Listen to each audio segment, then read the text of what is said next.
السلام عليكم ورحمة الله حبايبي، وحشتوني جدا جدا جدا. نبدأ الفيديو بتاعنا كده ونقول بسم الله. اللهم صل وسلم على سيدنا محمد. الفيديو بتاع النهاردة ده حاجة بقى كده يعني بجد، يعني جامدة جدا جدا جدا، لكل بنت ولكل ست ولكل ام ولكل يعني اي حد في البيت عايز يصبغ مع نفسه. شوف الفيديو ده معايا للآخر وهتستفادي منه كتير جدا جدا جدا، هتطلعي مستفادة صدقيني. اتفرجي على الفيديو في الآخر. لو انت مش مشترك، طبعا احنا المنتجات اللي احنا هنشتغل بيها كلها هصورها لكم وانزلها لكم في صندوق الوصف. الناس اللي بتحب تصبغ، الناس اللي بتحب تغير، الناس اللي عندها شعر ابيض.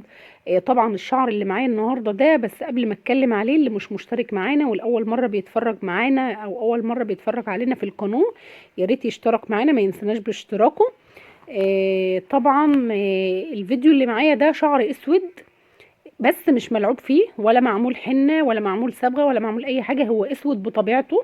انتوا عارفين يا جماعة، كل مرة وكل فيديو بقول التصوير بتاعي تعبان عشان كاميرا تليفوني. المشكلة معايا في كاميرا تليفوني. الشعر انا بحكي اهو، بقول الشعر اللي معايا اسود. طيب الشعر ده عايزة تعمل لون يكون حلو ويكون جميل ويمشي معاها ويمشي على الموضة ويمشي مع بشرتها، لان هي يعتبر انسة يعني. عايزة حاجة جميلة تمشي معاها وتتناسب مع البشرة، وما تكونش حاجة اوفر برضو، يمشي معاها ان هي كبنت برضو. طيب احنا هنعمل ايه بقى النهاردة، وهنسحب اللون الاسود ازاي بدون ما نرهق الشعر بالاكسجين او ندمره بالبودرة بتاعة تفتيح الشعرية؟ زي ما انتوا شايفين كده بطبيعتها معايا شعرية يعتبر مغسولة وناشفة، شعرية على الشغل على طول. انا هعمل ايه دلوقتي؟ انا هسحب الشعر بصبغة جي كي 1000. ركزوا يا جماعة في اللي انا بقوله، انا هسحب الشعر بصبغة جي كي 1000. الدرجة هتديني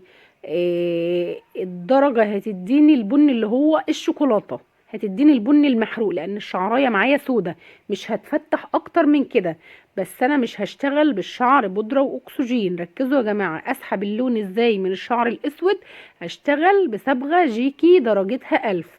طيب لما هغسل ويديني البن الشوكولاتة، البن الغامق، انا عايزة افتحه سنة، او يديني بقى البن اللي هو بلمعة شوية، يديني بندقي او اللون الكراميل ده، اللون اللي هو البنات كلها مهووسة بيه. واحنا كلنا برضو يعني مش بنات بس، احنا كلنا بنعشق اللون ده، لان اللون ده مميز جدا ومش اي حد بيعمله. اعمل ايه بقى عشان برضو مرهقش شعري؟ اشتغل بقى باللون ده بقى اللي هيديني الدرجة دي، هيديني الايجو. الايجو هو اللي هيدينه اللون اللي انتوا هتشوفوه دلوقتي. اللون طالع بجد خيال، قسما بالله لون خيالي فوق الوصف، اللون رهيب. هتشوفوه تحكموا بنفسكم. بس لو عجبك الفيديو ما تنساش تعلق لي في الكومنت بأي كلمة حلوة. اي حد بيتفرج على الفيديو امانة، امنتك امانة، اي حد يتفرج على الفيديو للنهاية امانة، لازم تسيب لي كومنت حلو في التعليق وتقول شغلي بيعجبك ولا لا، وانت اتفرجت على الفيديو او المحتوى اللي انا نزلته والفيديو عجبك ولا لا. يا جماعة انا شغالة، انا المحل بتاعي شايفين الجمال، شايفين الجمال، الدرجة اللون انا استشورت القصة صح، ما كملتش الشعر لان كنت مستعجلة جدا. عملت القصة اللي قدام بس كده، يعني نشفتها واستشورتها عشان تبقى باينة، عشان اللون بيبان معايا والشعر ناشف طبعا. الشعر من ورا زي ما هو فيه اللون، فانا هصوره لكم برده من ورا، بس انا بينت لكم الحته اللي اتفردت. حتى هي عجبها قوي شعرها لما اتعمل استشوار، وقالت لي انا هفكر اعمله بروتين بعد كده كله، عشان هو فعلا القصة مغيرة شكلها تماما 180 درجة. الشعر يا جماعة صراحة الجمال مطلوب برضو، والنظافة والكلام ده مطلوب، الاهتمام والنظافة والجمال والكلام ده كله مطلوب والله، مش للستات وللبنات. اي نعم هي عملت لون، هي مش عملت حاجة اوفر يعني، فرحانة باللون جدا، ده هي مبهورة من القصة بس عشان الكوت. انا امنتكم امانة اللي بتفرج على اللون، انا كاميرا تليفوني ظلماني والله، ما بصور ما بصورش ما بعملش فلاتر، ولا بعمل بإضاءة واو، ولا بعمل أي حاجة. الصبغه عاديه قدامكم. اللي حابب يعرف برضو الدرجه بتاعه الصبغه الايجو يكتب لي في الكومنت، لان انا ناسيه بالظبط.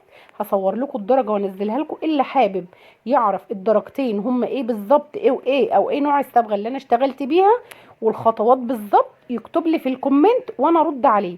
شايفين الجمال بتاع الشعر؟ شايفين؟ والشعره بقى طريه، هو ده اللي انا بحكي فيه. الشعره ما اتحرقتش معايا وما نشفتش معايا وما شاطتش وما استكتش، رغم ان هي فتله شعرها اصلا ناشفه.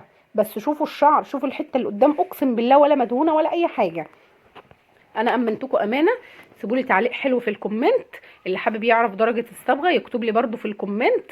ان شاء الله ان شاء الله باذن الله نغير كاميرا التليفون ونغير التليفون عشان الشغل يبقى واضح بعد كده.